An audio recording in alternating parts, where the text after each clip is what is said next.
Just so those concerned, because last week we said that we were going to do Jurassic Park. Masinson made a dumb move. Yeah, I said the wrong He movie, he pulled the real dumb, and so and this is why. This is why I'm gonna give Pawan the title of greatest host. You'll understand this later when you listen to the episode. but yes, next week is Jurassic Park, so we're Yes, not making next you week. wait too long. Yeah. No, It's coming. Jurassic Park is next week, and then we'll see what happens from there. Enjoy the rest of this episode. Now, I am the $1 billion movie club. And I'm the $1 billion movie club. I'm the $1 billion movie club. I'm the $1 billion movie club. Hello and welcome to this week's episode of the $1 billion movie club, where we take what was meant to be an Iron Man reference and it evolved into a Spartacus reference. The magic of live podcasting. I am your host, Christian Pawan, and with me, as always, is it Iron Man? It's the $1 billion movie club. It's Pawan Mehta. Pawan. Now, for those of you who don't know, the $1 billion movie club is where we look at movies that made money and we question the state of the world, typically. Sometimes. Because these movies are movies. This week's movie, the MCU's follow-up to the Avengers. The follow-up to Marvel's The Avengers, full title. And also the follow-up to Iron Man's 2s. Two's what?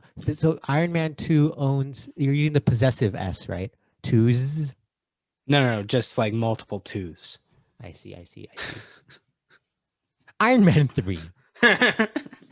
Now, released in the US on May 3rd, 2013. However, I don't know if they still do this nowadays, but for a while, the MCU movies were coming out internationally before domestically. So its international debut was April 24th, 2013. With a budget of $200 million, the film would open in the US with $174.1 million. At the time, it was the second largest opening weekend behind The Avengers. It would go on to be number one for 2 weeks. 2 weeks. Until Star Trek Into Darkness took over the title. That movie. Now, a report from Deadline's Nikki Finke, Finke, May 17, 2013. Update: Iron Man 3 box office crosses 1 billion global and 300 million domestic. Disney confirmed today that that last night Iron Man 3 Crossed.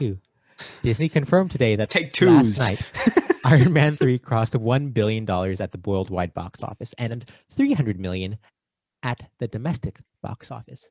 The global milestone came on the 23rd day of release around the world, making it the second Marvel Studios film and 6th Disney pick to cross that threshold. The domestic mark comes on the 14th day of release and is the 9th studio pick to reach that peak. To date, the pick has grossed $1.008 billion globally. It is the 16th highest grossing film of all time globally and 11th all time internationally. By the end of its run, it grossed $409 million domestically and $1.214 billion worldwide. At the time, it was the 14th highest grossing domestically and 5th worldwide. It currently sits at number 32 domestically and 20 worldwide. Pawan, what is this movie about? Okay. So we see our boy Iron Man. He's got some suits. He's got some new suits. Like a tuxedo? No. Like an iron suit. One that he would go in and go some pew-pews. But like there's this dude who's like doing the terrorisms in the country. And it's like, you know what? He says to the nation, it's like Iron Man says to the nation, I'm gonna give you my address, and if you're a man, then you're gonna come. And then he comes, and then oh no, all the suits that go pew pew got pew pewed. And then like now he's off in the middle of the country with only one suit that's breaking apart. And then like he goes to the Mandarin and is like, no, no, no. And then they find out who the real person is and defeat them. Like you just saved our audience 2 hours of their life. I'll start. I enjoy this movie very much. I saw it back when it came out. The one time in theaters, enjoyed it. Watched it again. I was like, oh, that's fun. You know what? Let's talk about Shane Black for a second. Let's talk about Shane Black. Well, what do you think about this movie? Oh, I enjoy this movie. Okay, but cool. like, Okay. but like, you know what? Let's give some kudos to this director. So for the unaware, this film was directed by Shane Black, written by Shane Black and Drew Pearce. Not too familiar with Drew Pearce. Drew Pearce co-wrote Iron Man 3, Hobbs and Shaw, directed Hotel Artemis. Did you ever watch that? I did actually. Yeah, that was fun. I always wanted to. But, But yeah, forgettable. Shane Black. Shane Yeah. Black, director, co-screenwriter. He makes some fun buddy movies set around Christmas. I forget that Downey Jr. is in Kiss Kiss Bang Bang. Yeah, that's why Shane Black directed this one. Yeah, I like. I think the story goes that like that Robert Downey's like, I'm not gonna do another one unless you get that man on the line, and they got that man on the line. They did. I like Kiss Kiss Bang Bang. Nice Guys is one of my favorites. I have it on the DVDs and Blu-rays. Have you seen it? Yes, multiple cool. times. Just wanted to double check. I mean, I haven't seen The Predator. Yeah, I'll be honest. That was a bit of a misfire. But Well, still pretty fun. Directorial wise, he only has 4 films. And, you know, everyone misses a couple. No one bats 100, 1,000. What's the baseball analogy? Bat 1,000. Bat 100. Bats 100. 100. Yeah, I think it's 100. Okay. But yeah, pretty good movies, and then one misfire. That's. I mean, like even then, it's not something I'd be like it was terrible. It was just, not as good. Not as good. Yeah, I enjoyed what he brought to this movie, I'll say. Yes, it did feel vastly different from the normal like Marvel movies. There was a slickness to it and a nice pace that moved along real nicely. I think there were moments that went a little too fast, but it never felt like this movie slogged. Yeah, this movie did have a middle that is memorable, which is very rare for Marvel movies. Wait, does it? Because my memories of this movie, watching it almost 8 years ago now, wow, was I know what happens in the beginning. I know how it ends. I don't know what happens in the middle. And I'm not the biggest fan of what happens in the middle. Really? Wait, what stands out? So the middle would be when he's in Tennessee, right? Well, also when he's in Florida. Oh yeah. That is a fun sequence. Yeah. So that's a good sequence. Yeah, I like in that scene when it starts. Mhm. All right. I feel like we need to a little all over the place right now. Okay. Let's first start with the elements you didn't find as enjoyable. Nothing stuck out as like obviously terrible. In that case, one thing that I would like to bring up is how everyone shat on the little kid when the movie came out. Did they? They did. I don't remember that. They're like, "Oh, why you got this pesky, annoying kid in this movie?" It's like, bro, he's a kid, and like also, it's not like he does nothing. It's not like he's just there. He's no better or worse than your average kid actor in a movie. Yeah, I agree. He's kind of there to be cute, and then that's it. I don't know. I feel like he does things. Such such as, you know what? Let's move on. He doesn't do anything. He's there to be cute, give some humor. He Try to helps during open the up. fights a little bit. Sure, but had he not been there, Iron Man could have just shot him by himself. Shot that dude by himself. Well, I also feel like he was a necessary point for Tony Stark's character to like grow. Now, here's one question I have. What was Tony's arc in this movie? Because he has that line with Pepper. Well, Pepper's about to fall, and he's like, "You just gotta let go and trust me." So obviously, he has to let go of his past. Is it that simple? Solving the problem, just letting go? Well, I think it's more like don't be. It's more like he was hyper fixating on it to the detriment of living in the moment, or like being present with whoever he's around. And like this is evident with the kid in the sense that like he's a dick at the beginning with the kid, and then like slowly he gets like kinder and kinder to him, and like he realized like, oh, this is a yeah, you know He's what? not, but he's not more of a dick than he is with anyone else with the kid. No, but like again, that's like at that moment he's just a dick overall, and like he's growing and growing kinder as the movie goes on, as he becomes less self-absorbed. Sure.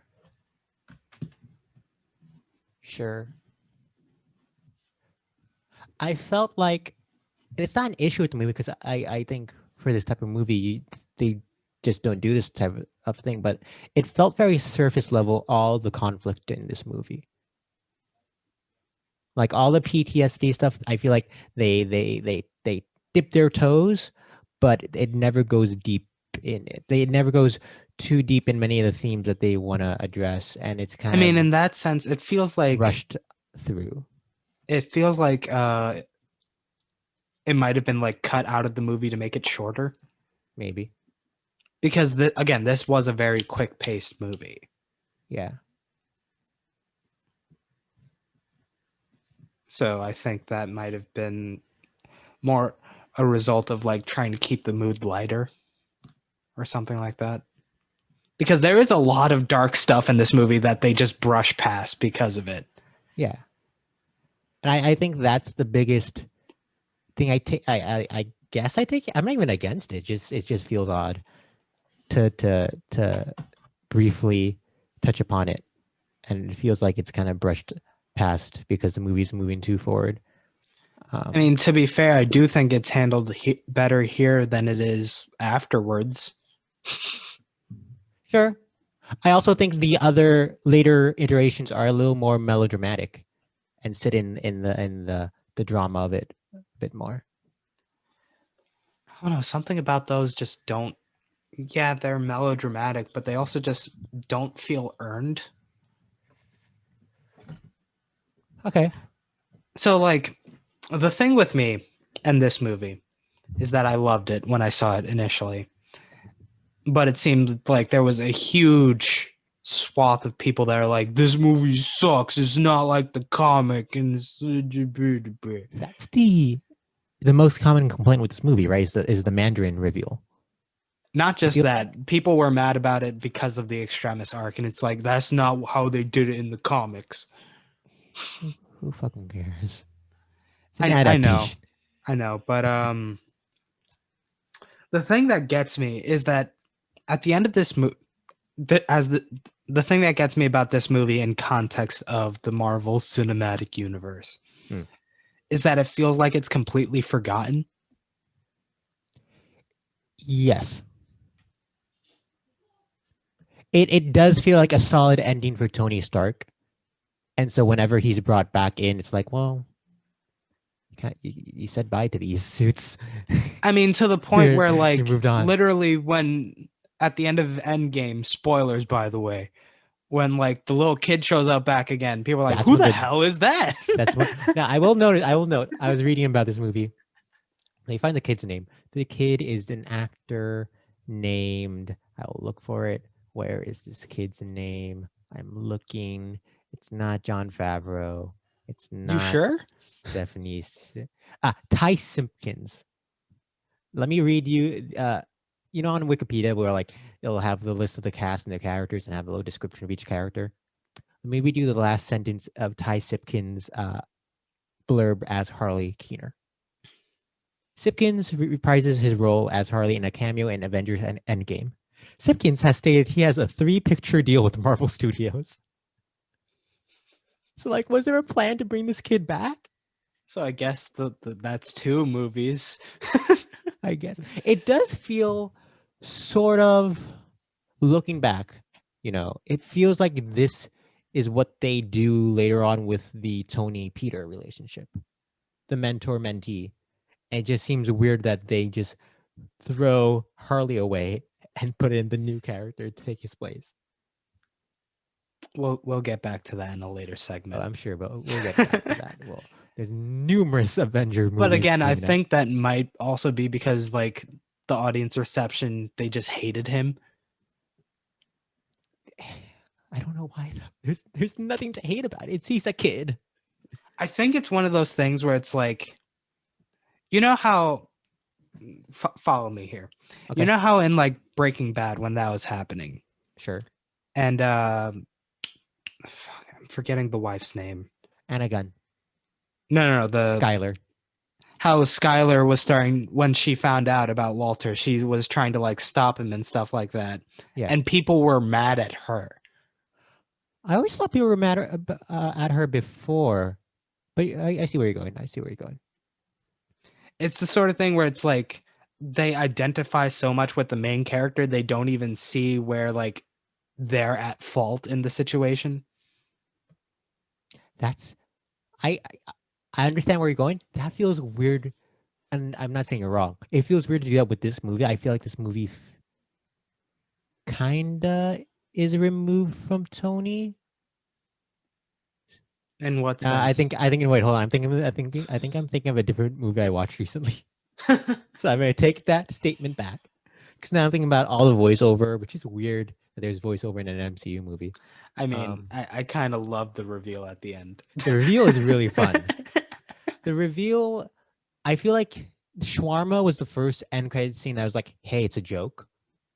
And so from there, they started going like, these don't actually matter. And so you get the shit like this. This is the first time we see Mark Ruffalo's Bruce Banner as like kind of this jokey, silly, messes everything up type of dude that we get later on. So yeah. Someone may have just knocked on my door. I don't know what to do. They seem to have let walked him in. Away, which is let fine. him in. Let him in. It's fine. Let him in. No, because I'm like Tony Hawk. I'm not Tony Hawk. Tony Stark. I'm not gonna let anyone in my heart in this Tony episode. Hawk.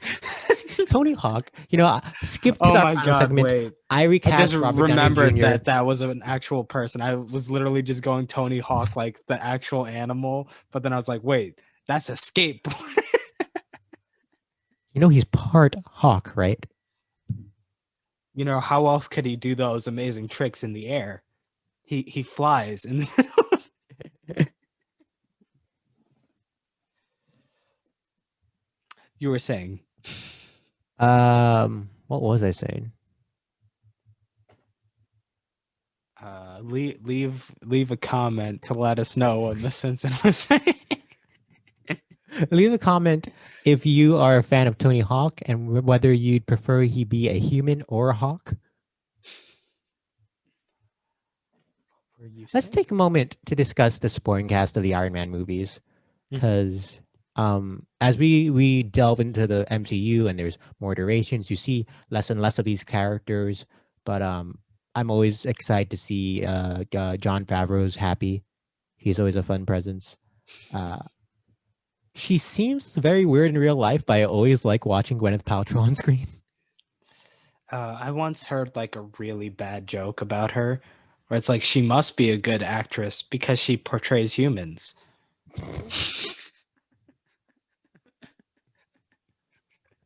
I was expecting that to be so much worse, I'll be honest. But no, I love her chemistry with Tony. Watching the Avengers the other week, I was like, oh, I want to see more of them, and you get more of them. This feels like the first MCU movie where a female character gets to do something at the end.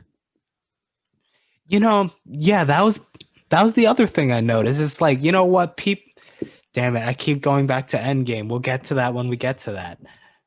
I'm just gonna drop this tangent for later. Put a pin in it for like the final episode. So I have a pin in my hand. I'm gonna stab you. Right. Okay. And then we'll pull it out when we get to Endgame. So is ready? 1, 2, 3, stab. Ow. All right. You're gonna sit in that pain. You're gonna sit in that the energy that you need for the tangent, and then it's gonna come out later during the Endgame episode. Don Cheadle's always fun. I feel like he never gets anything to do in any of these movies. What are you talking about? He's Iron Patriot. Except, like, most of the time the suit's used, he's not Iron Patriot. Yeah. I will say there's a moment where when Aldrich Killian, who I don't think we've mentioned is the villain, when he like pulls off part of his suit or opens it up, he like jumps out of the suit and kicks someone. And I'm like, that's the coolest thing Don Cheadle has done in any of these movies. And then he's like swinging and rescues the president. I'm like, no, this is the coolest thing Don Cheadle's ever done in any of these movies. Why do these movies waste Don Cheadle? Going back to the Shane Black of it all, it is interesting to see how, like, it feels like, so he has a thing where for most of his movies, they're set around Christmas time. Yes. It felt very, like, tangential in this movie. It partially, I think, is because so much of it takes place in, like, Florida and California that doesn't feel Christmassy. And it's never like, oh yeah, it has to take place in Christmas. Like, it just kind of is for the sake of it. Does The Predator take place around Christmas? That's why I said most. Right. Because I started thinking, I'm like, I don't think Nice Guys takes place around Christmas. It does. Does it?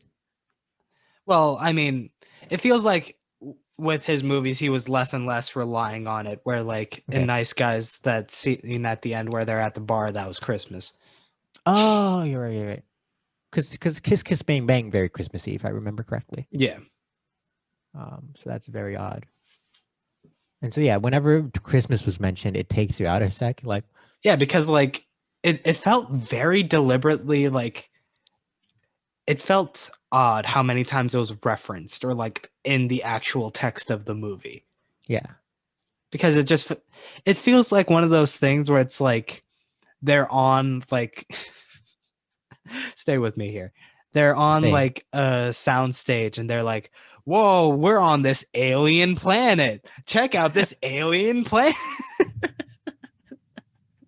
I will say, I thought the Christmassy, snowy darkness of Tennessee when Tony's in Tennessee helped for that kind of like lost, don't know where I am type of feel. But when he's like, hey, Pepper, I'm not going to come home for Christmas. I'm like, wait, do you care about Christmas, Mr. Stark?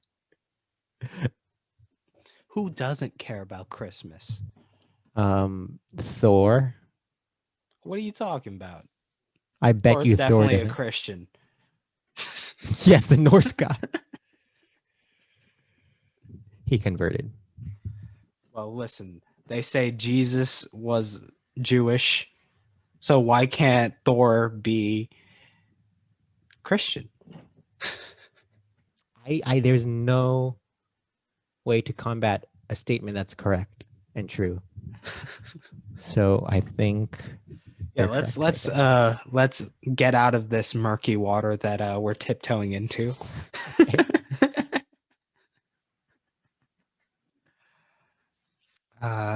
What's with this era and the villain? So we all know early MCU terrible villains. And as we revisited the Avengers, and it was like, Loki's not that great. It's a reminder that the villains were so low bar that anything was able to step a high above them. I mean, most of the villains in Marvel movies are literally just there to be an antagonist for the main characters. I do think they've stepped up a little more recently. We'll talk about Michael B. Jordan in Black Panther. We'll talk about Josh Brolin in Infinity War.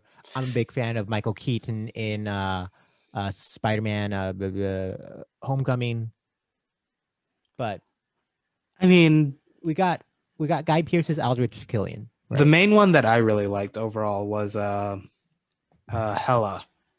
Hela's fun in Thor Ragnarok.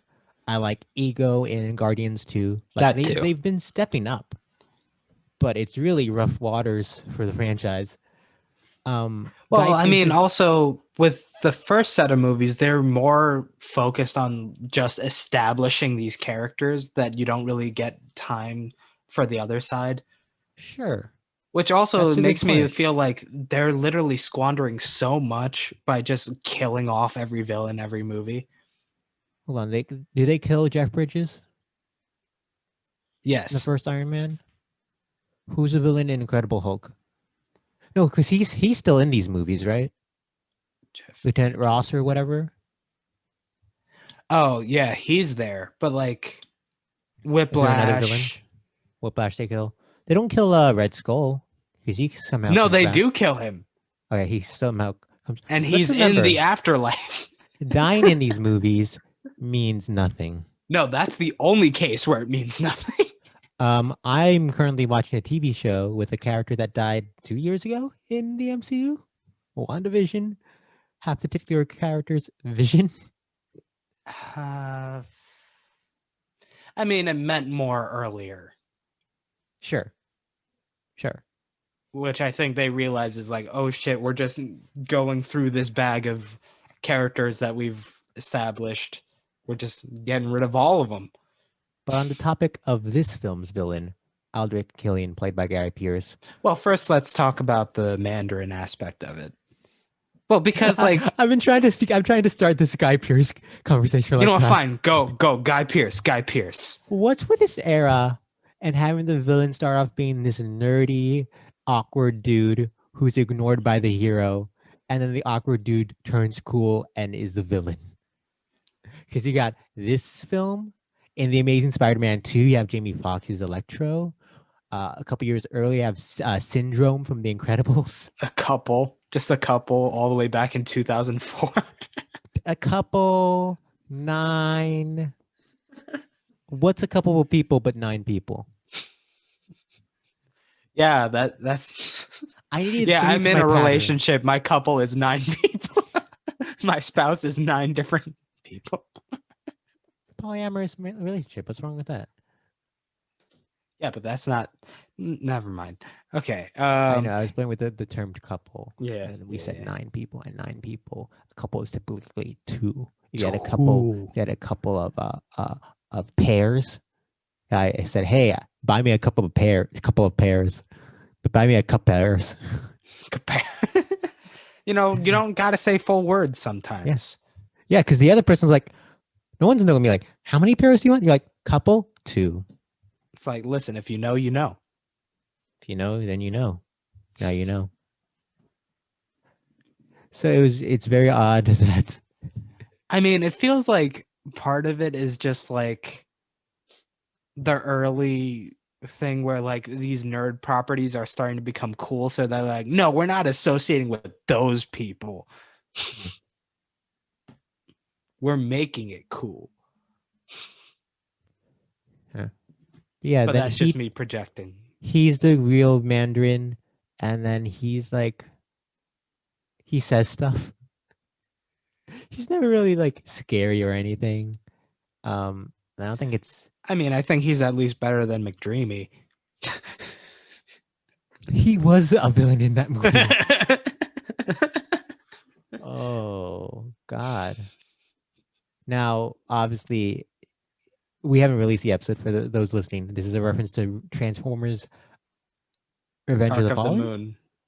Dark of the Moon, an episode we will release alongside the Transformers Age of Extinction in about 3 weeks. I think we're going to be there. So you could have a Transformers $1 billion movie club binge session.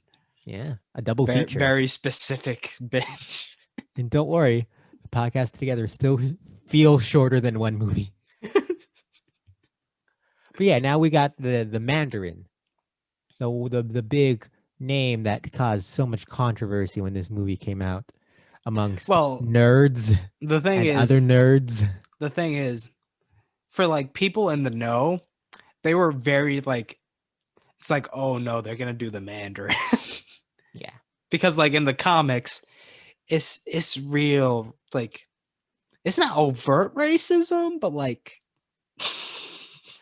hey, Pawan, you know, this time they had the Mandarin, and it's played by Ben Kingsley, who I believe is half Indian, and later on they have the ancient one, played by Tilda Swinton. They're avoiding casting East Asian actors whenever they can. It's okay. I mean, it kind of makes sense in context of this movie. Oh, it does. In that sense. So it's like, so there is that like questionable context that you get with this character of the Mandarin, which I think this movie cleverly subverts. And like, no, we're not actually going to touch any of that. Well, I'm currently on the Wikipedia page. Let me read this quote from Wikipedia's. Shane Black explains Ben Kingsley's Mandarin is not Chinese in the film, as he is in the comics, in order to avoid the Fu Manchu stereotype. We're not saying he's Chinese. We're saying he, in fact, draws a cloak around him of Chinese symbols and dragons because it represents his obsession with Sun Tzu and various ancient arts of warfare that he studied. And obviously later on, we realize this is all fake. That's bullshit. It's one of the funniest things in this franchise. Ben Kingsley, I don't know, this is 2013. Why doesn't he have Jared Leto's Oscar? I prefer this so much. He is very fun. He is unpredictable. There was that one line that really got me. Where like, which one? Where Tony is like interrogating him, and then he's like, it's like, you know, I was on the drugs, and it's like, and they offered to help you get off. It's like, no, they offered me more.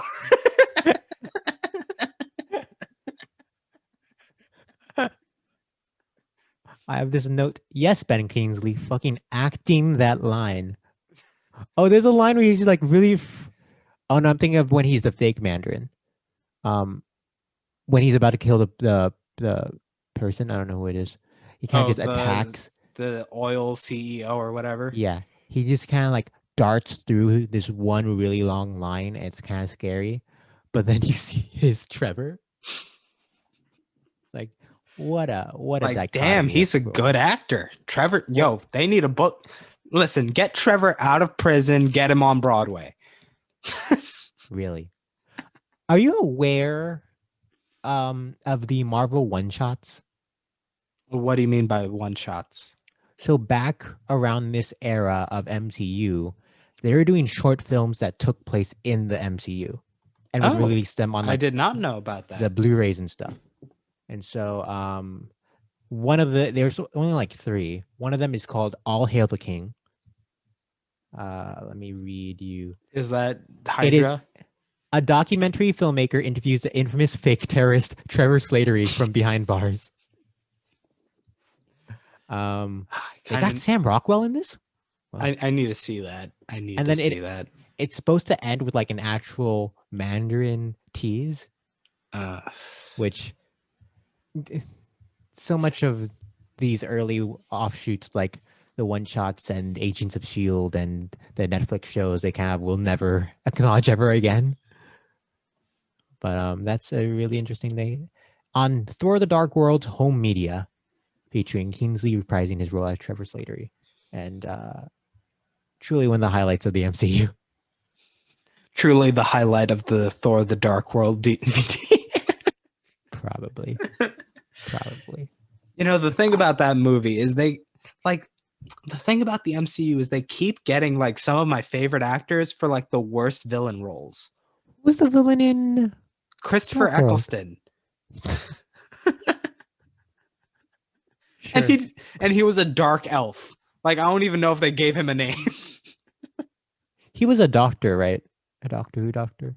Did I make Yes, that he up? was the 9th. That's what I thought. That was right. He was the first one in the new. Yes. Yes. I know my stuff. I'm a nerd. The fans of Doctor Who don't necessarily like him because he's trying to distance himself from that. Oh no. My favorite role of his is when he's the priest in The Leftovers. I still haven't watched The Leftovers. I know I haven't watched The Leftovers. It's a great show. And like when that show clicked for me was the episode in the first season that was focused on his character. All right, Pond, you've convinced me. I'll watch The Leftovers rather than The Wire next, and I'll never watch The Wire. I'll only watch The Leftovers. Lucky you, it's shorter.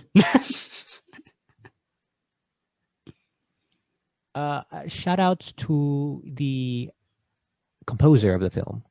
Mm-hmm. I look for his name. Brian Tyler. I wasn't too familiar with Brian Tyler. Turns out he scores. He did the Expendable movies. He did Iron Man 3 and would later on do Age of Ultron. He did Crazy Expendables. Speaking of expendability. We'll get to him again later because he's done a bunch of the Fast and Furious movies. I found the music to be very fitting, very much in that kind of, I guess. I don't really remember it. It was very exciting music. I was a big fan when Tony first gets to Florida, because it does feel like, you know what, that entire sequence felt like, for me, it felt like DIY James Bond. Yeah. I want to take a second to compliment this film. As the follow-up to the Avengers, you would think they just go bigger and bigger, but I found this film was smart in pulling the powers away from Tony. Yes. And so a lot of the fights felt smaller. I also like how they showcased his brilliance in terms of like using his environment in his fights. Yeah. It felt like, not to the same extent, but almost like what we saw with Daniel Craig's Bond. Yeah. In that you see him thinking and figure out in the moment what to do next. The break-in into Florida was... Tony Stark is his own Q. But I like Ben Whishaw. But he's British. Which one's Q? Is Q Ben Whishaw? Yes. M is Judi Dench. Yes. And now Ralph Fiennes. Yes. Which one is...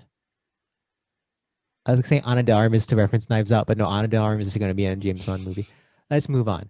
I was a big fan of when he's calling his suit back.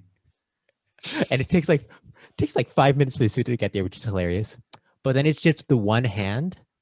And so he's like, has to think on the fly how he's going to fight with just one hand.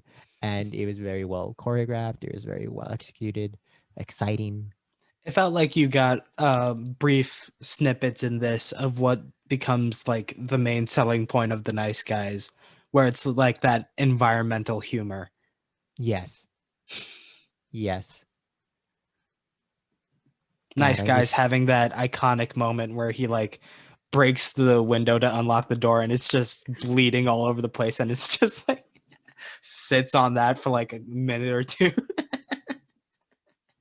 I feel like we should just switch this to the Nice Guys podcast now, because why not? God. We're going to get into it later, but Nice Guys is the reason I dislike one of these movies we're going to talk about in the podcast. That may or may not have opened up around the same time. And one film thrived, and The Nice Guys was sad. You know what I find interesting about like these big Disney properties, like Marvel and Star Wars? It's like the movies that have the most hate from the fanboys, those directors go on to make some really great work.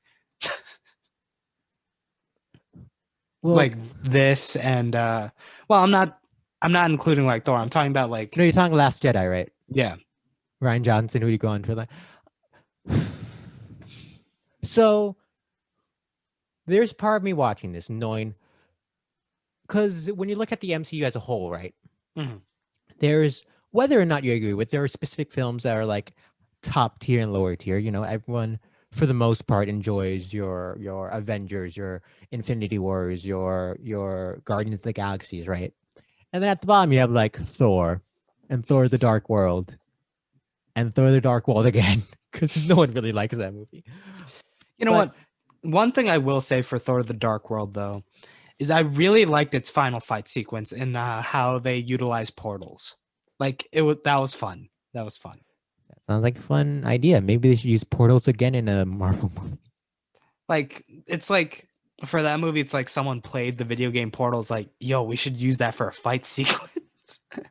It's as if they would do that in Doctor Strange, and probably did that in Endgame and in Infinity War as well. Anyways, so Again, this movie, I'm looking at this movie, right? Yeah. As I watch it, I'm like, it's either you like it or you don't like it. This is such a controversial movie in the MCU. And I'm looking at this and Last Jedi, and both of them have this kind of switch where you expect the villain to be one thing and then it's not, right? And I feel like the lack of simplicity in the villain being this outside force, this obviously evil face that everyone is against, is part of what people don't like about these two movies. And we may dig into it a little more as Last Jedi, but you know, it's. I mean, I think it's just an overall lack of simplicity. Yes, because like, we'll get into that when we get to The Last Jedi. But like a lot of people who have those critiques of these movies, you get the sense that they don't watch anything other than these types of movies. So it's like the way they view this media and like the way they're trying to make like artful criticism is like, what the hell are you talking about? And I will say, I was expecting to dislike this movie more after the first watch, in this rewatch, and I was like, no, this is so fucking fun, and I'm enjoying it. I'm enjoying Tony's struggles. I will say something was felt off about the anxiety attacks. Again, it's one of those things where it's like it's going against the tone of the movie. Yeah. And so what stuck out was the first one he has with Harley. And Harley keeps asking him these questions to annoy him. And it felt like they're kind of using comedy to push back against the serious moment they were having. I mean, in a sense, that felt more realistic for me. Okay. Because a kid would do something like that. You're right. You're right. Because in a sense, that's also a bit of his anxiety or like something's going on in him that's like causing him to ask so many questions. That's a good point. That's a good point. You put up some good points. No, those are. Why do we have more pins? Ow! Stop putting up pins. I don't have anything. I'm not. We're not saving this part of the conversation for Endgame. They forget everything about this movie in Endgame except for the kid, which everyone in the world forgot about. So weird. I feel like I have. What is with this Maya character? Oh, yeah, it feels like, again, it kind of reminds me of Skyfall. Yeah, I see that, and I will say, also from the Wikipedia page, Rebecca Hall, who doesn't do bad work in this way. She does solid work. She says, Hall confirmed her character's role was greatly reduced in the final film, saying, I signed on to do something that was a substantial role. She wasn't entirely the villain. There have been several phases of it, but I signed on to do something very different to what I ended up doing. And so I assume she signed up to do something very much different from nothing. I wouldn't say nothing. She's like this weird kind of moral, ambiguous character that they're trying to redeem, right? Yeah.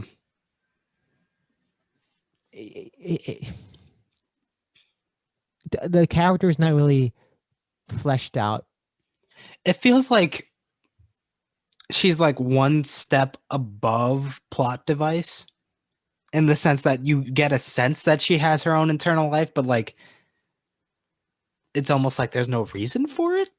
It does almost paint it as though everything in her life is focused on Tony. And she has to let go, going back to this idea of letting go.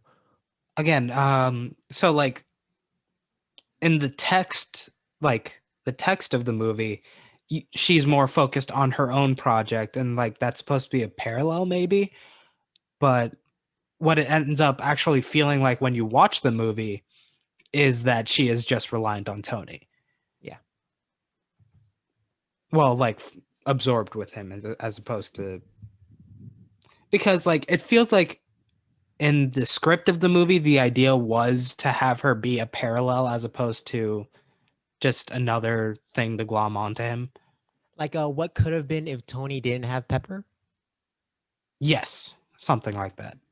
Uh, Because like she is devoted to her project of making Extremis work. yeah. Sorry, fixing my mic. Yeah, that's So, fine.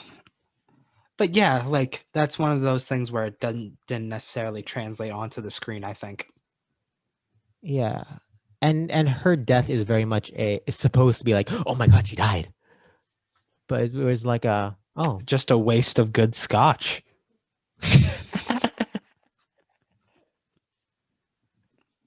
Speaking of scotch, this film feels like it knew it was PG-13. It was trying to push that PG-13 as far as it can compared to other MCU movies. Yeah, mainly because the main like driving force of the villain is literally suicide bombers. Oh, I was just gonna say because like Tony calls people dick and pussy. I'm like, what? But no, yeah, that is. What else what you're talking about is this like it's dipping its toes into these Again, ideas of that's what terrorism I and was stuff. talking about. Yeah. And Where it doesn't felt really. like maybe if it wasn't confined to like being a Marvel movie in this specific universe, they would have gone further. Like I could definitely see that happening if like maybe Kevin was like, "Yo, calm down, bro." Kevin, as in Kevin Feige. Yes. Okay. Speaking of those characters, shout out to Dale Dickey. Dale Dickey played the mom of the dude who exploded in Tennessee. Mhm. And it's one of those moments where I'm watching, like, I know this actress. Where do I know this actress from? It can bother me this entire movie that I can't figure out where I know this actress from. She was on the TV show Unbelievable. Did you watch Unbelievable? I did not. Very terrific, very powerful Netflix miniseries. I think it's 8 episodes. She's very good in it. Speaking of that scene and knowing actors from other places, Who else in that scene? you remember the main person he's fighting against in that scene, like the extremis person? Stephanie Sostak? Yes, she is one of the main characters in the currently running ABC drama A Million Little Things. Oh. You don't sound very excited about that. Are you excited that she's on? I mean, it's a show I enjoy to watch in a sense that there's like elements of it that I hate, and I love watching these terrible things. It like in a sense it's kind of a This Is Us clone, Okay. but I digress. Yeah, she was fun here. I liked the like fight dynamics where it was like kind of schmexy. She's another character who's like, she doesn't do much other than to kind of be scary, but she does it well. Well, And no, there while was like a bit of that like tension, sexual tension in the fight. A couple moments. when he blows her up in the restaurant Well, like from the quips before back and that. forth, Yeah. do they even talk before that? Well, I was talking more like intimate posing and whatnot. Like there's that moment where they're literally like face to face and just like he or she I see he's what you're holding saying. him up against the wall and stuff like I see that. what you're saying. I did not pick up on that, but I see how one could pick up on that. While we're noting people who's randomly in this movie, there's a quick 2 seconds where Corey Hawkins is in this movie. Who? Corey Hawkins. He played Dr. Dre in Straight Outta Compton. He was briefly in The Walking Dead. He was awesome in Black Klansman. It was really weird because he literally has like 2 seconds in this movie as a dude who knows like, oh, Iron Patriot's going to the president's plane, and that's it. Yo, you know which actor was so weird to see in this movie? Which, Like he was literally there for like 2 seconds. I don't even think he had a line. Stan Lee. yeah, why would he be in this movie? That's very weird. Like he was just randomly holding up a 10. I don't even know why that mattered in the context of the rest of the movie. He was just there. I think we should. He keeps popping up in these movies. I think we should take those scenes and maybe put them together to see if anyone else wants to keep watching this compilation to dig into why he's into it. And like what type of like is it the same character in all of them? Because like this is a connected universe. So does this man have this many jobs? So is he a professional beauty contest judge who was on vacation in 2012 in New York City and was in the park playing chess? I don't know. Let's when we get to the other MC movies, let's dig into this a little more and figure out if there's a connection. Because this man, he has charisma. He pops, and he really, it seems like he did really incredible things. Maybe even invent like a whole medium single-handedly. He's the creator of the Patricia Arquette show Medium. Yes. I think that's it. And then he went on to make the Patricia Arquette show CSI Cyber. Maybe it was Glenn Close. Was it Patricia Arquette or Glenn Close? I'm thinking of. Maybe it's Patricia Arquette. And then he also made the Patricia. She's the star of CSI Cyber. Yeah, which was like the year after Boyhood. What an odd step to do after your Oscar. Well, to be fair, she also made that movie over like 10 years. Sure. So like she didn't know what was going to come of it. Sure. Ooh, Patricia Arquette. We're going to have the chance to discuss her in Toy Story 4, which I didn't know she's in. As Harmony's mom. But that's a pretty long digression to a person who isn't even related to the movie we're talking about. How did we get here? Oh, you said Medium. Trying to see if there's anything else. Yeah, Maya's weird. Oh, okay. I found it change. I like when actually no, I'll save this for my changes. One thing I really liked, which also reminded me of a movie that I enjoyed that you give me a lot of shit for. This kind of reminded me of Cars 2. You want to know how it reminded me of Cars 2? The merchandising. Oh, because of all the different suits? Yes. I can see that. And there are a couple moments where like you get a sense of what these individual suits can do in the fight. Mm-hmm.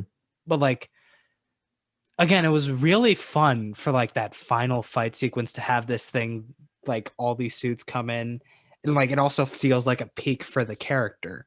Yeah.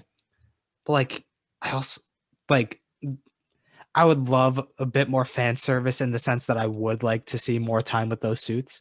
Yes. I think, and we've discussed this in the many franchises we discussed, the fine line of fan service and whether it works and doesn't work. Right. And I think the suits, although that's very obvious fan service, because I'm sure it's like, oh, here's the 92 Tony Stark Iron Man suit. Oh, here's the 43. It's probably something like that, right? But it plays so much into the character the fact that everyone was like, "Oh, Tony, something's wrong. He's just working. He's just working. There's so much going on with him, and there's problems." And even though he's in this rougher state, he still is planning ahead and thinking 6 steps ahead. And so Well, I think it, it's more like it was tied into his anxiety coming out of New York City. yes, but you go, "Oh, he's working again. There's something wrong with him." But there was a plan that no one else was noticing because Tony's Tony. Well, in that sense, I don't know if. Oh, you're talking about after. Yeah, I guess. Because he didn't know this is what he's going to use it for. But he knew Something was going to something was happen. coming. I feel like so much of these Iron Man movies. Now, am I talking about my ass because I didn't rewatch the first 2 for this? Yes, but so much of these movies are people underestimating Tony.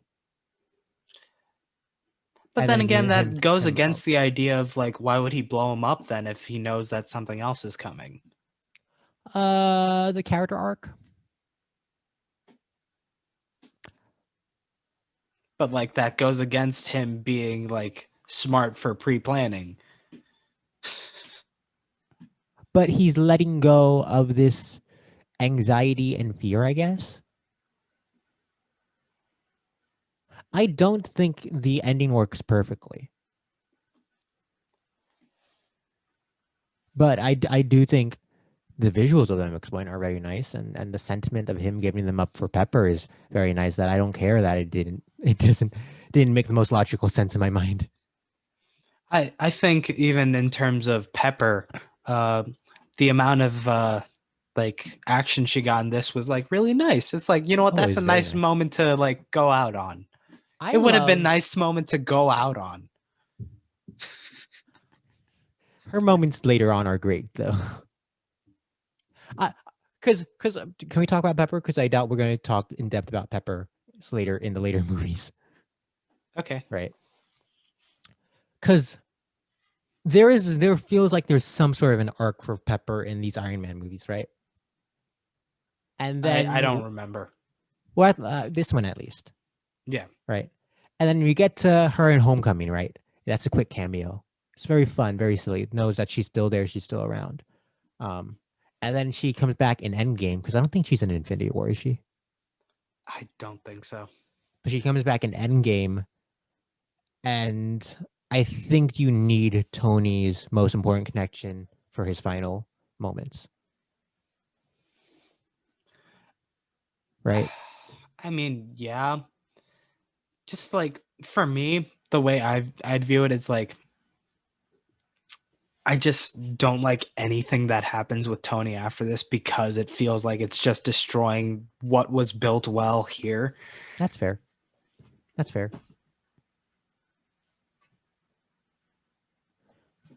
Yeah, I have no retort. Which is how he went from like one of my favorite characters in this franchise to like one that I just did not care for. Yeah. It is that thing of like when the fan reaction to a movie isn't 100% positive, they kind of sweep it under the rug. Right? Yeah, but like I'm not saying it's the right thing to do, but that's just kind of what the MCU did. yeah, but Because like in no, terms of this, it was just like a really big character change where it's like they completely ignored right afterwards. yeah. I'm trying to think if it is right afterwards, but I don't remember enough of what happens in Ultron because that's 2 years later, It which I was guess literally his fault was. because he was like, I Oh, need to here's fix it. you're He right. created the new problem. You're right. And that he made that in fear of aliens coming back, right? Yes. Interesting. But we'll talk more about that when we get to Ultron. Sure. That's another pin. So like ow. Fine, I'll take this one. Yeah, one I did like the skydiving scene. Oh yeah. That's yeah. exciting. Him reaching out. It reminded me of a game from Wii Sports Resort. Which was the game. Is you're skydiving, you're moving the remote to control you, and you're grabbing your Mii friends. But I like the pressure and the fear of that scene, and then the reveal that he's not even in the suit. The truck out of nowhere smashing into the suit. One thing I really liked about this movie is how all its like big set piece moments felt and like were different. Yeah. There was this sense of something he can't control in each set piece. And so that created the tension rather than just, hey, I'm a bigger, scarier dude fighting you. You have the fear of smashing into the ground in the skydiving scene. You have the lack of resources when it's just a one hand fight. And that was always exciting and fun. The action in this movie is really good. Yeah. I mean, like the hand-to-hand combat things, like the way they cut around it, you get the sense that like it wasn't the best choreographed, but like overall it was fun. And I think we've had a lot of disappointing action scenes recently. I mean, like when you see John Wick, it's hard to compare like everything else. I meant in the podcast, but you're right. I think the only other action that really stuck out, only films whose action sequence stuck out to me is Skyfall. Yeah. I was waiting for you to say Lord of the Rings when I'm like, yeah. Oh, right. Lord of the Rings. We did talk about that so long ago. It didn't stick out for me, but I have a feeling that probably sticks out for you. Yeah. Like the elephant fight with Legolas, like just go. Oh, there is an elephant. That is a cool sequence. I bet. But I also thought, I don't know why, but like the first 2/3 of this movie, maybe it was just me. I wasn't really laughing. And there was a moment like, I'm not really laughing. I thought I'd laugh more. But then one of my favorite moments to happen in any of these movies, both in the MCU and this podcast, is when Tony takes out most of the room and the dude puts up his arms like, I don't even like working here. They're weird. I'm going to run. Like, yes. And then later on, Killian has the line of, I am the Mandarin. And then I think it's like Pepper comes out of nowhere and like smacks him or whacks him with like a metal beam. I'm like, that's very funny. This movie is very funny. And I just was not hearing it. Again, it feels like they toned down the Shane Blackness for this movie a little bit. How so? In terms of there weren't as many like quippy moments and like stuff like that. I found Iron Man to be extra quippy early on, but I think that was more of his combative defensiveness. Right. And so it wasn't really comedic, but it was still quippy. But there wasn't like a quick back and forth quippiness that you see in like Kiss Kiss Bang Bang or Nice Guys. And I think that's more of a genre thing than anything else, right? I don't know. I feel like there might have been more in The Predator than in here. Wow. But again, I haven't seen that movie since it was in the theater. If I have anything else. What's with that bunny? Which bunny? The giant bunny. Oh. That disturbed me because the second time I saw it, there's like a close-up and its hands look like breasts. I'm like, why does this bunny have giant breasts? I found the bunny funny. Again, it feels like one of those exorbitant things that you'd spend on a gift when you're like really rich. Sure. It's not that I hate it. It was just like, okay, we're spending a lot of time with the bunny. It's that, and then like the Downton Abbey thing, where I'm like, this is so random and it's funny, but like, why? I'll be honest, I didn't enjoy Happy as much as you did. I didn't love him. There's a lot of bumblingness to him, but I like the energy Jon Favreau brings to these movies. Yeah. He also is like forgotten in the second half of the movie. Well, he's in a coma. What do you expect? Yeah. And like, no, Tony says his name a couple times. Because Tony says he's happy doesn't mean he's talking about happy. I hope you know that. There's two different versions of happy. Someday I will be happy. Much like how that guy is the Mandarin. I will become the happy.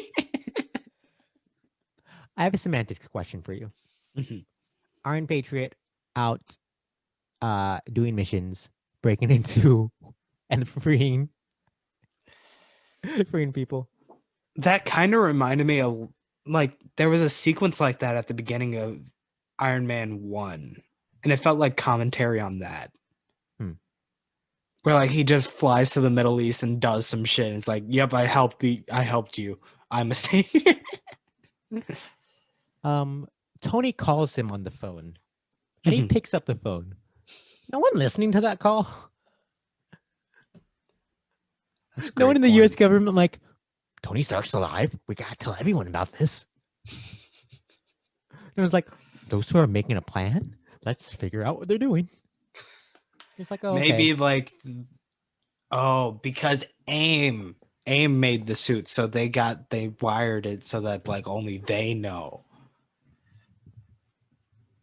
They made the iron. Oh, they did. Well, they didn't make it, but they like worked on it. Sure.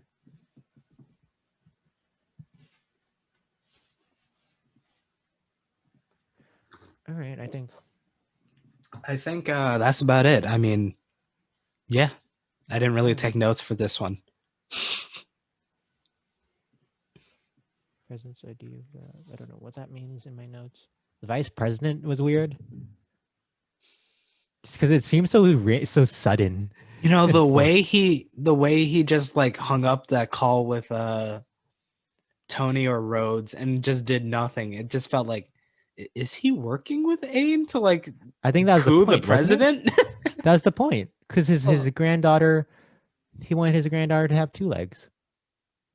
What? That was the point, because he's arrested at the end.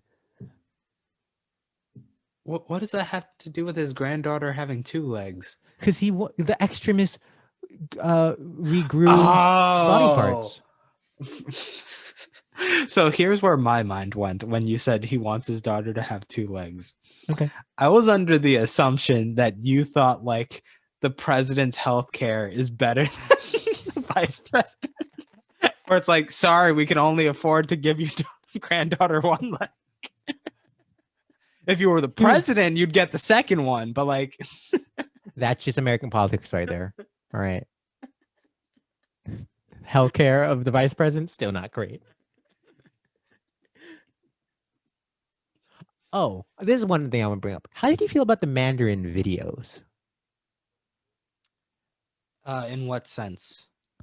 I found them to be very slick and so well produced that it took me out of it. And maybe I'm just comparing it with the Joker in Dark Knight, but those Joker videos are some of the scariest things in that movie. And I never felt the presence and dooming figure that the film wanted you to feel from the Mandarin in the earlier first half. Well, the thing is, one, they probably did tone it down a little bit because Marvel. Sure. And 2,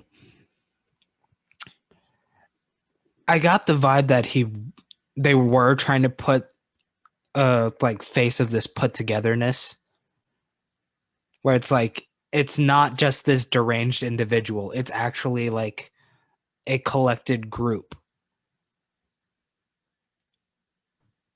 Because like they even bring it up by name of like Bin Laden. Yeah. Where like he wasn't deranged. And I don't think you got that sense watching his. I don't know if he even put out videos, but like if he did, I don't think you would have gotten that sense from it. That's fair. So no, I'm not even gonna say it. I think that's it. I don't know if we ever actually mentioned Robert Downey Jr. Very good in this movie. Man can act. Yeah, it's crazy. Very good at acting. It's almost like he enjoyed making this one. It's almost like he's a talented man. And like later movies, he's like, all right, I guess I'm doing this again. Oh, where is the note? There's one moment where I was like, fuck. Your eyes say so much, Downey Jr. Yeah, when he thinks Pepper's dead, there's this like this that man does so much more with his role than I think we realize. It was great work. Solid performance. Did you find it weird that there was a white president? Because this is 2013. People knew who Obama was. Yeah, but like I don't think these movies are supposed to like take place in our world. Sure, it just then doesn't it just that say that the norm has to be that it's a white man? Well, I mean, you're also forgetting this is the same Marvel Studios where like they're like, we can't have a movie starring leading a woman. You're right. And how every single movie until Black Panther was like, if to reach the widest audience, we have to make it a white man as the Sorry, lead. did you say the widest audience or whitest audience? I mean, both. I see. Yeah, it threw me off. I'm like, this is 2013. Why is it a white man as president? But just like, I mean, it says a lot how like most of the main like Marvel like heroes actors are named Chris.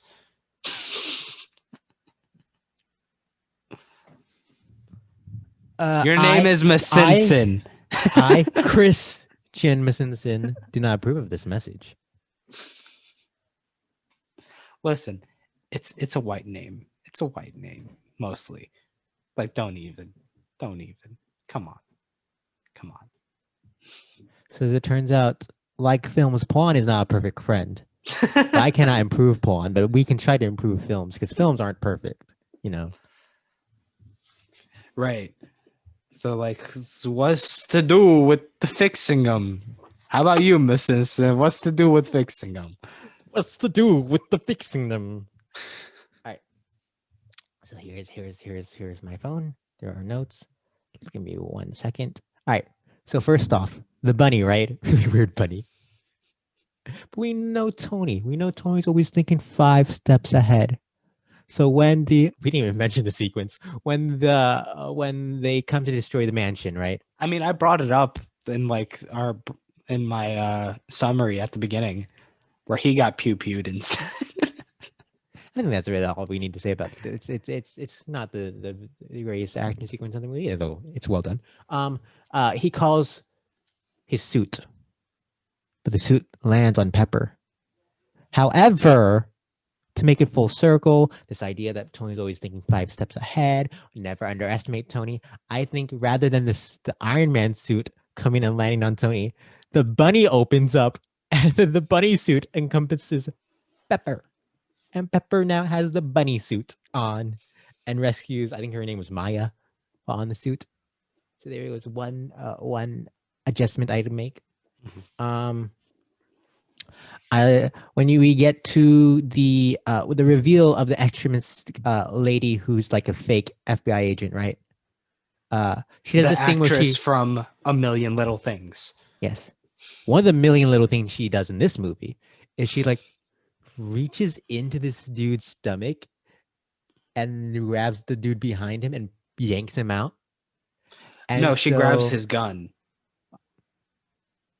But she does reach into the stomach of the first dude and pulls the gun out through. Yeah, because it was on his other side. So I want Tony to go, all right, I'm running away from Mortal Kombat here.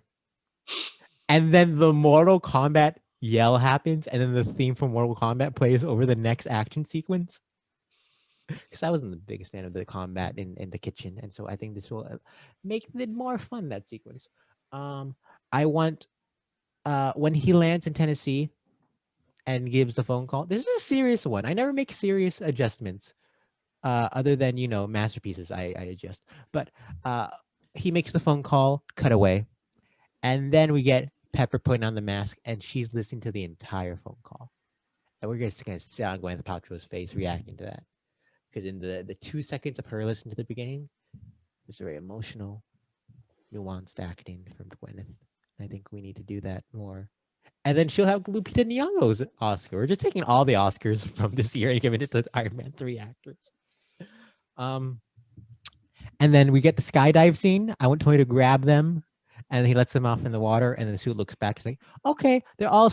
Wait, where's one person? One person's missing. One person just can't swim."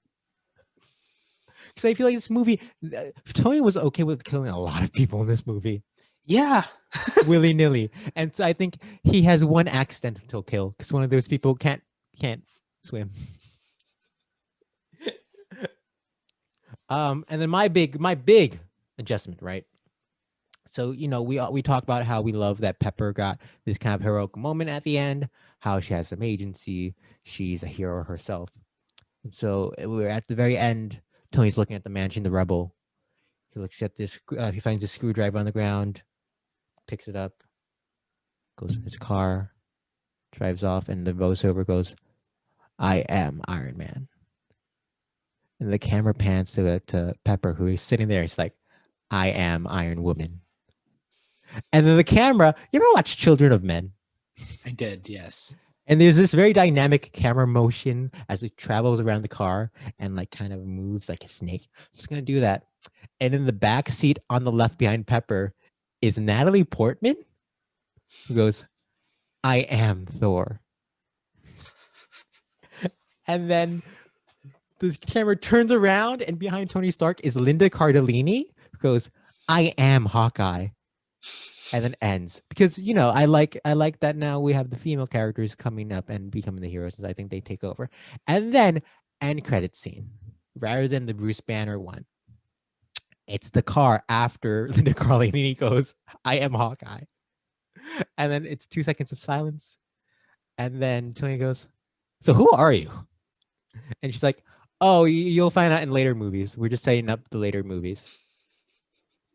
Blackout. Wow, those are some great fixes. Thank you. Let me give it a spin. Let me give it a spin. Are you also utilizing the great Linda Cardellini? Sadly, no. Okay, go on. So one thing I do is so at the end, Tony gives the boy all the technology. He does. And what I'd do is I'd have him pick up the potato gun, and it's like, how do I make spider webs come out of this?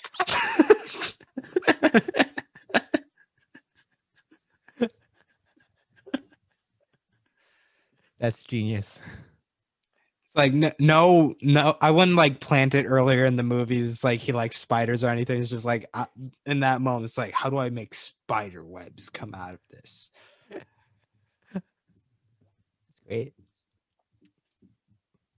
So when you brought up the bunny, I was like, you know what? Let me write that down. Maybe I'll do something with it. But then you did the better thing. So say it.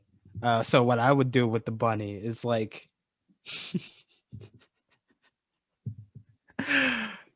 so the bunny comes at around the same time Maya does. Okay.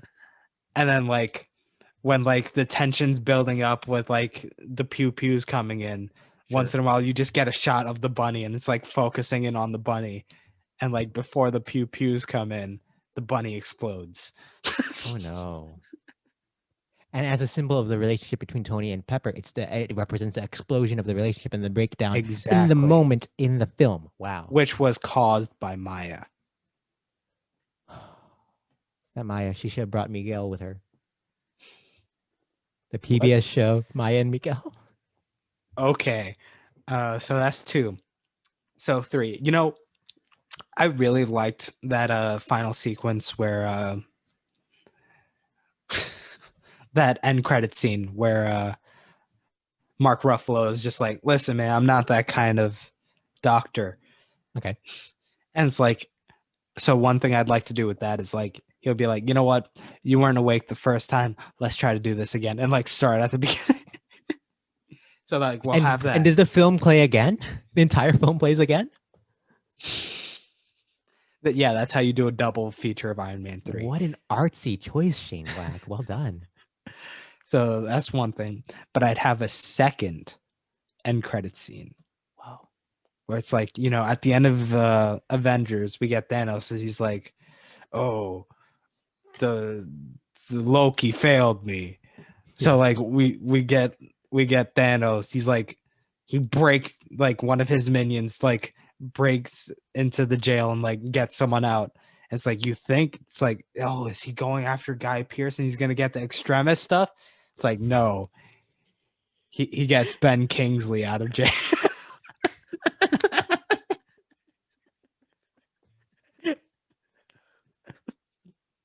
I'm just imagining Avengers Infinity War now, how he has those four lackeys going around and Ben Kingsley's with them.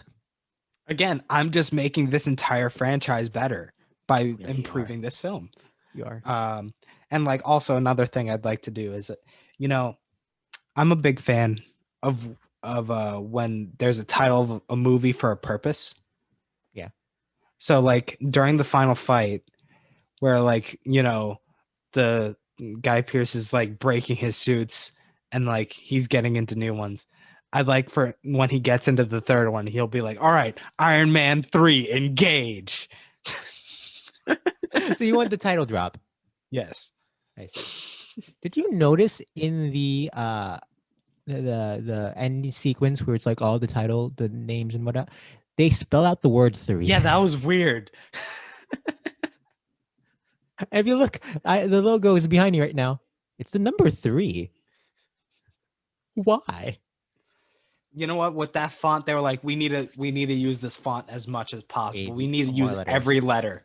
Mm-hmm. With that color, that font, you can't waste it. You can't. Well, I think Shane Black, when you're doing the Nice Guys 2, you have 2 names you can call up to help improve it. And like, here's one for free. Instead of like spelling out TWO, spell out TOO. Why? You have fewer letters because TOO is 3 letters, but TWO 4 letters. Well, no, because like I'm assuming the main title is just going to be the number 2, so it's like 2 extra letters actually. Oh, see, but when it's TWO, it's 4 letters, so 3 extra letters. Listen, the letter W is stupid. All right. We'll get into that maybe someday. Wow. Okay.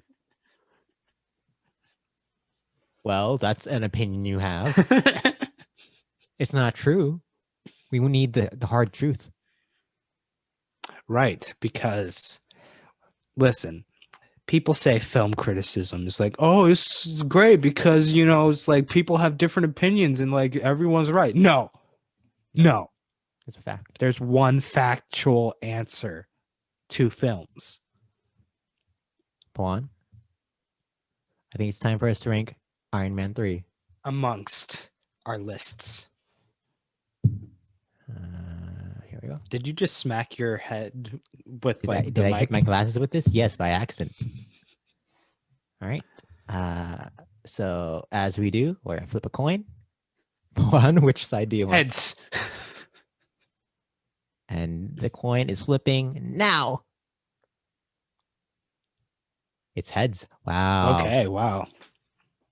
All right. All right. So we're gonna look at the ranking. Hold on. Last week's film, The Hobbit: An Unexpected Journey. Do you like that this was better? Last week's film. Do you like this better or worse than The Hobbit: An Unexpected Journey? I think like if I rack my brain. All right, rack it. Like in pool when you have that little racking thing It's to like rack the balls together. I'm placing it in. Better. Yes. Better. Wow. Better. Now, obviously, because of math, it's ahead of Harry Potter as well. Yes. So, number 19, Titanic. Oh, this is interesting. Do you like this film better or worse than Titanic? Okay, so now that we've racked it up, I'm like placing the cue ball in place. And you're So ready to like hit I'm it. trying to figure it out. Are you doing that thing where you have like that little white square that you put on the top and you like kind of, I don't even know what they do. You know what I'm It's talking about on chalk. top of the cue? The chalk where they chalk the cue. That's what I'm working on in my brain right now. It's like Okay. chalking it, All right, now get ready to hit it. Get ready to hit it. putting it in Line it up. Line it place. up. Better or worse than Titanic? This is 1997. actually a tough one. James Cameron versus Jimmy Cameron. Jimmy. Jimmy versus who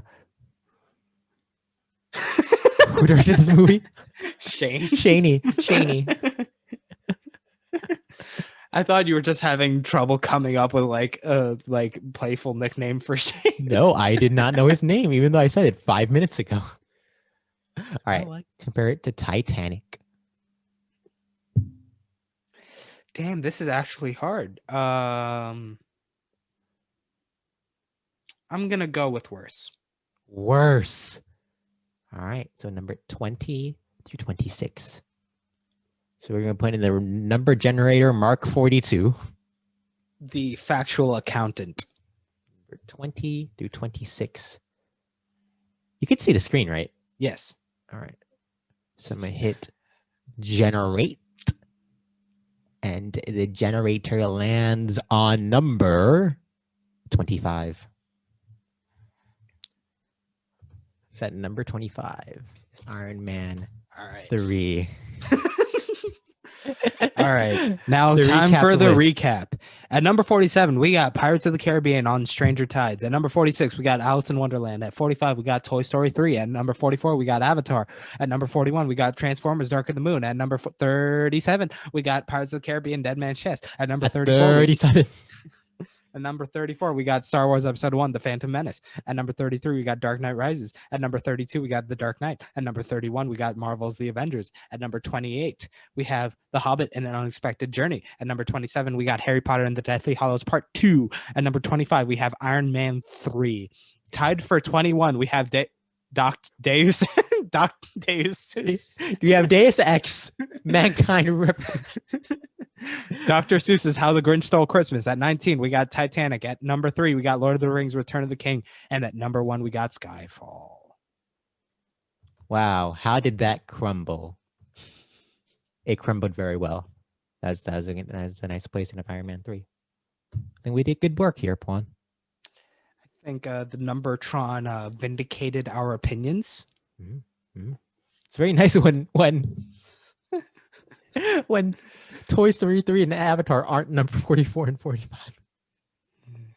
But, you got to live with the facts. Just like Tony, you got to live with the life and move on. You got to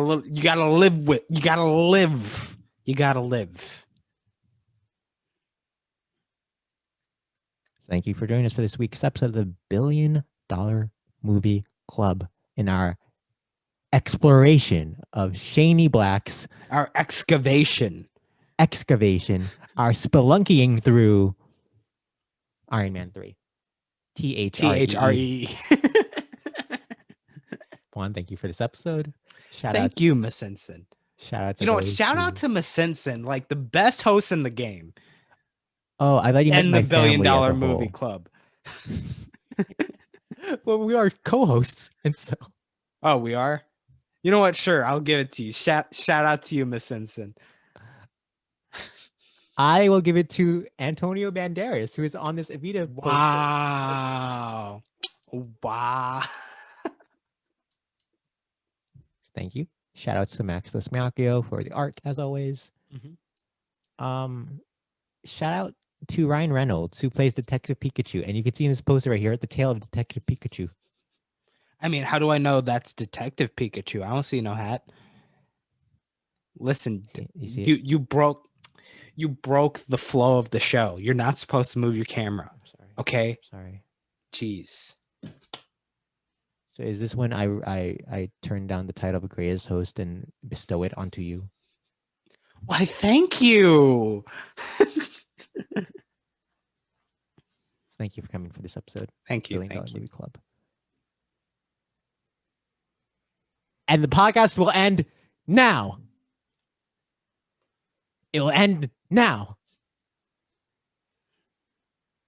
In 30 seconds, the podcast will end. You're gonna be so scared when this podcast ends.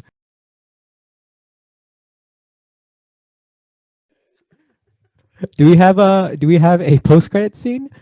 I'll find something. Pew pew.